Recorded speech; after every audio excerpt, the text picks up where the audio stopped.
الحمدللہ رب العالمین والصلاة والسلام علی سید الانبیاء والمرسلین اما بعد فاعوذ باللہ من الشیطان الرجیم بسم اللہ الرحمن الرحیم الحمدللہ عز وجل۔ ہم تلخیص اصول الشاسی پڑھ رہے ہیں۔ آج ہم انشاءاللہ عز وجل سبق نمبر 20 یعنی قیاس کا بیان پڑھیں گے۔ اصول شرعہ 4 ہیں: کتاب اللہ، سنت رسول، اجماع امت، قیاس۔ آج ہم چوتھی اصل یعنی قیاس کے تعلق سے پڑھیں گے۔ دیکھیے سبق نمبر 20، بحث رابع، قیاس۔ قیاس کسے کہتے ہیں؟ قیاس سے مراد کیا ہے بیان کر رہے ہیں۔ قیاس کی تعریف: قیاس کا لغوی معنی اندازہ لگانا ہے۔ لغت کے اعتبار سے قیاس کہتے ہیں اندازہ لگانے کو، اور اصطلاح شرعہ میں کسی منصوص علیہ مسئلے میں پائی جانے والی علت کے ذریعے غیر منصوص علیہ مسئلے کا حکم معلوم کرنا، جبکہ وہ علت دونوں میں مشترک ہو یعنی دونوں میں پائی جاتی ہو، قیاس کہلاتا ہے۔ یعنی جو مسئلہ قرآن و سنت میں مذکور نہیں ہے، جس مسئلے کا ذکر قرآن و سنت میں نہیں ہے، اس کے لیے اس مسئلے کا حکم ثابت کرنا جس کا ذکر قرآن و سنت میں ہے۔ جو مسئلہ قرآن و سنت میں مذکور ہے اس کا حکم ثابت کرنا، یہ قیاس کہلاتا ہے۔ کیوں ثابت کرنا؟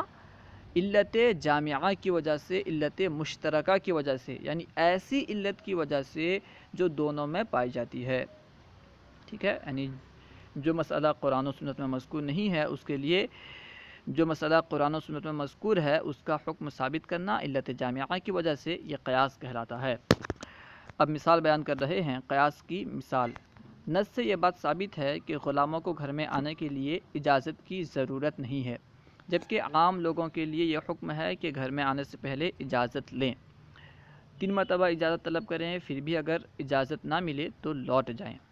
لیکن نص سے یہ بات ثابت ہے کہ غلام کے لیے گھر میں آنے کے لیے اجازت کی ضرورت نہیں، یعنی اگر غلام گھر میں آنا چاہتا ہے تو بغیر اجازت آ سکتا ہے۔ ایسا کیوں؟ کیونکہ ان کی آمد و رفت کثرت سے ہوتی ہے، لہٰذا بار بار اجازت لینے میں حرج کے سبب ان سے حکم استئذان اٹھا لیا گیا، کیونکہ غلام گھر میں بار بار آتے رہتے ہیں، بار بار جاتے رہتے ہیں۔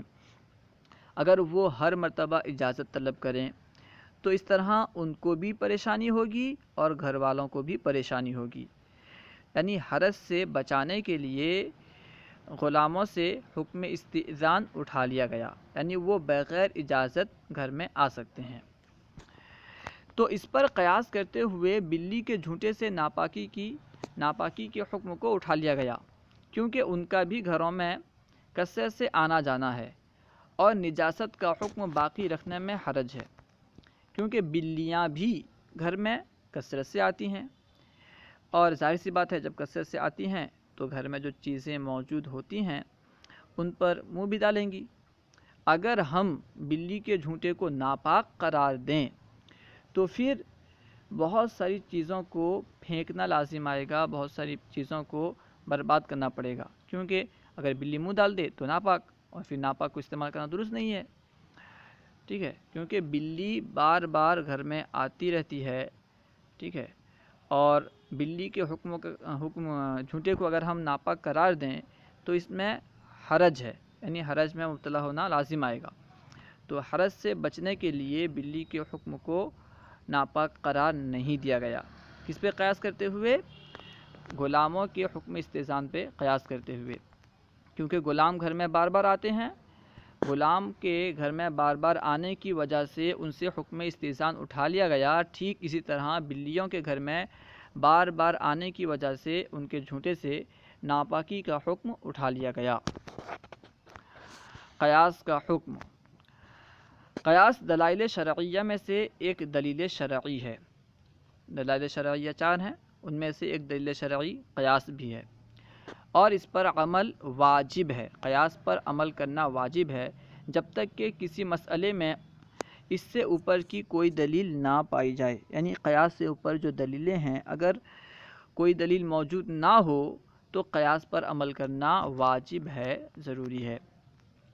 قیاس کی حجیت، یعنی قیاس دلیل ہے، یہ کیسے معلوم؟ ٹھیک ہے، قیاس کی حجیت بیان کر رہے ہیں۔ قیاس کی حجیت، اسلام قیامت تک باقی رہنے والا دین ہے۔ اسلام ایسا دین ہے جو قیامت تک باقی رہے گا، اسی لیے یہ قیامت تک پیدا ہونے والے مسائل کا حل پیش کرنے کی وسعت رکھتا ہے، یعنی اسلام میں قیامت تک آنے والے تمام مسائل کا حل موجود ہے۔ لہٰذا ایسے مسائل کہ جن کے بارے میں قرآن و سنت سے واضح حکم معلوم نہ ہو سکے، انہیں قیاس کے ذریعے حل کیا جاتا ہے۔ اگر قیاس کی اجازت نہ ہو تو بہت سے مسائل، بالخصوص جدید مسائل کا شرعی حل ناممکن ہو کر رہ جاتا ہے۔ اگر ہم قیاس کو نہ مانیں، قیاس کو حجت نہ مانیں، قیاس کو دلیل نہ مانیں، تو جدید مسائل جو پیدا ہوتے ہیں ان کا حل کیسے کریں گے؟ کس طرح ان کا حل کریں گے؟ ظاہر سی بات ہے، جو جدید مسائل پیدا ہوتے ہیں ان کا حکم تو واضح طور پر قرآن و سنت میں مذکور نہیں ہے، تو پھر ان کا حکم کیسے معلوم ہوگا؟ متعدد احادیث میں تو اس سے قیاس کی حجت ثابت ہوتی ہے۔ ٹھیک ہے، خیر، متعدد احادیث میں بھی قیاس سے احکام شرعیہ حل کرنے اور قیاس کرنے کی اجازت کا ذکر ہے۔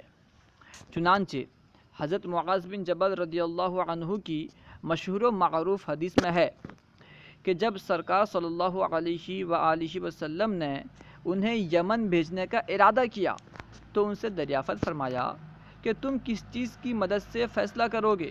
یعنی تم یمن جاؤ گے، تم یمن کے قاضی بنو گے، تم کس چیز کے ذریعے فیصلہ کرو گے؟ کس چیز کی مدد سے فیصلہ کرو گے؟ حضرت معاذ بن جبل رضی اللہ تعالی عنہ نے عرض کی، کتاب اللہ سے، یعنی میں کتاب اللہ سے فیصلہ کروں گا، قرآن پاک سے فیصلہ کروں گا۔ فرمایا اگر تم وہاں نہ پاؤ تو، یعنی اگر تم کتاب اللہ میں اس مسئلے کا حل نہ پاؤ تو پھر کیا کرو گے؟ یہ نہیں فرمایا کہ اگر کتاب اللہ میں اس مسئلے کا حل نہ ہو، نہ پانا الگ ہے، نہ ہونا الگ ہے، کیونکہ قرآن پاک میں ہر چیز کا بیان ہے، اس لیے نبی پاک صلی اللہ تعالی علیہ وسلم نے یہ نہیں فرمایا کہ اگر اس میں نہ ہو تو، بلکہ یہ فرمایا اگر تم نہ پاؤ تو، فَإِن لَمْ تَجِدْ کے الفاظ ہیں، یعنی اگر تم نہ پاؤ تو پھر کیا کرو گے؟ عرض کی سنت رسول صلی اللہ علیہ وآلہ وسلم سے، یعنی سنت رسول سے میں فیصلہ کروں گا۔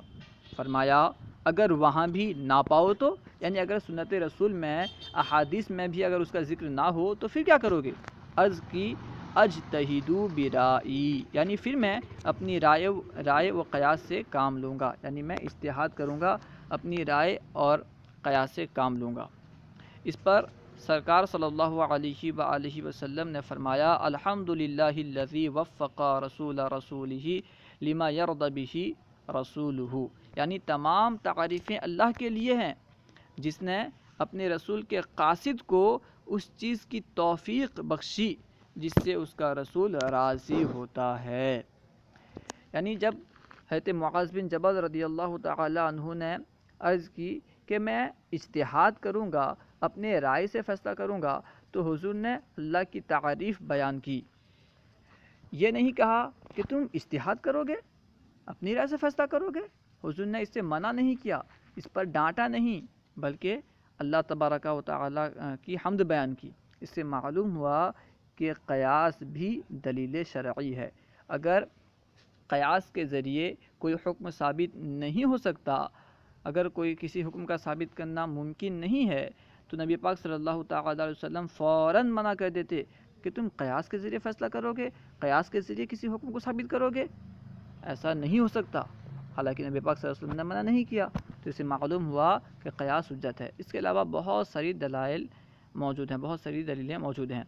جیسے قرآن پاک میں متعدد جگہ ہے فَاعْتَبِرُوا یا اولی الابصار، یعنی اے عقل والو تم عبرت حاصل کرو، یعنی پہلے کے کفار کے جو حالات ہیں، انہوں نے اللہ کا انکار کیا اور انہوں نے نافرمانی کی تو اللہ سبحانہ و تعالی نے ان پر عذاب نازل فرمایا۔